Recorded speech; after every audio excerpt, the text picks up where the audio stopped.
آپ کا دوسرا سفر حج تھا. غالباً 1906 میں آپ دوسری مرتبہ حج کعبہ کے لیے تشریف لے گئے تھے. آپ کے بڑے صاحبزادے حجت الاسلام مولانا حامد رضا خان رحمۃ اللہ علیہ بھی آپ کے ساتھ تھے. حج کی حاضری کے وقت اس وقت وہاں پر ظاہر سی بات میں 1906 کی بات کر رہا ہوں، وہابیت کا غلغلہ نہیں تھا. اہل سنت و جماعت تھے، ترکیوں کی خلافت تھی. سنی عاشقان رسول مکہ میں بھی تھے، مدینے میں بھی تھے. علماء حرمین طیبین تھے.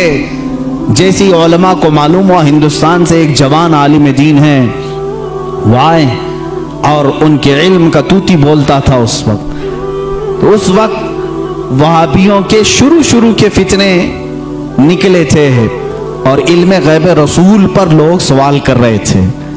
مولانا سید اسماعیل رحمت اللہ تعالی مکہ مکرمہ کے جلیل القدر عالم دین ہیں، سید اسماعیل مکی رحمت اللہ علیہ، وہاں پر موجود بڑے بڑے مشائخ ہیں.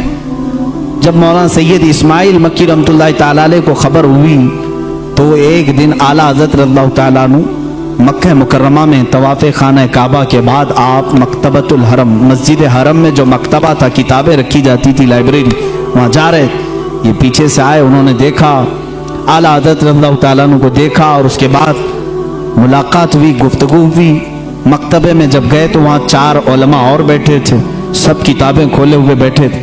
اعلیٰ حضرت سے ان لوگوں نے عربی میں سوال کیا کہ شریف مکہ گورنر، جو مکہ کے گورنر ہیں، ان کا ذہن خریدنے کے لیے کچھ وہابی علماء علم غیب پر سوالات کر رہے ہیں، ہمارے پاس 5 سوال آئے ہیں، آپ دیکھ لیں. چٹھی لی اعلیٰ حضرت نے اور اس کے بعد فرمایا کہ ٹھیک ہے، میں اس کا جواب لکھ دیتا ہوں، میں آپ کو لکھوا دیتا ہوں.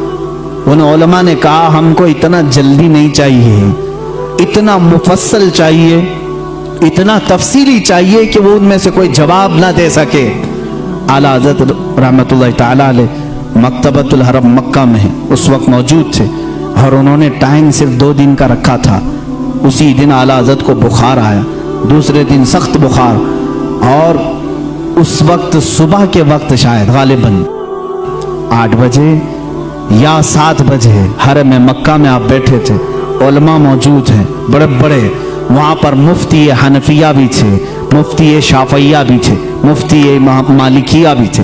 یہ 4 مذاہب کے مفتی وہاں پر ہوتے تھے، ہر زمانے میں رہے ہیں. یہ بڑے بڑے عبقری شخصیات وہاں تھے. اعلیٰ حضرت رحمت اللہ تعالیٰ علیہ بخار کی حالت میں لکھانا شروع فرماتے ہیں.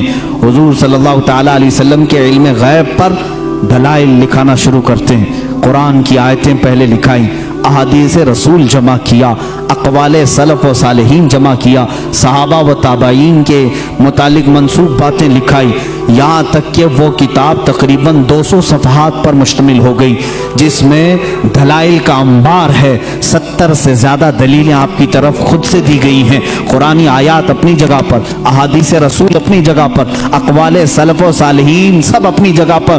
8 گھنٹے مسلسل لکھاتے رہے. 8 گھنٹے میں پوری کتاب تیار ہوئی جس کا نام رکھا الدولۃ المکیہ بالمادۃ الغیبیہ. یہ مصر سے بھی شائع ہوئی ہے، جس کو ابھی نام کی تبدیلی کے ساتھ وہاں کے ایک بڑے مشہور عالم، وہاں کے ایک استاد نے شائع کیا ہے، رفع الریب اما نال المصطفیٰ من الغیب. یہ کتاب ایسی ہلچل مچا دی مکہ میں. 8 گھنٹے میں لکھی ہوئی کتاب ہے جس میں تقریباً 200 دلائل موجود ہیں، 70 سے زیادہ اقوال موجود ہیں. یہ تمام دلائل لکھنے کے بعد اعلیٰ حضرت رحمت اللہ تعالیٰ علیہ اس میں تفسیر کے حوالے جاتے، ریفرنس سب ہیں، ایسا نہیں کہ منہ سے بولتے چلے گئے. تفسیر کے اور اصول حدیث کے ریفرنس ہیں، فلاں حدیث کی کتاب میں یہ عبارت ہے، فلاں تفسیر کی کتاب میں یہ لکھا ہوا ہے، فلاں علم فقہ کی کتاب میں یہ لکھا ہے، فلاں محدث نے یہ بیان کیا. سب کے ریفرنس کے ساتھ لکھایا، جبکہ سامنے آپ کے کوئی کتاب بھی نہیں تھی. ساری چیزیں لکھا کر کے پیش کیا. اخیر میں فرماتے ہیں فقیر بیمار ہے، بخار زدہ ہے، علالت میں ہے اور سفر کی حالت میں ہے، ساتھ اپنی کتابیں نہیں رکھتا.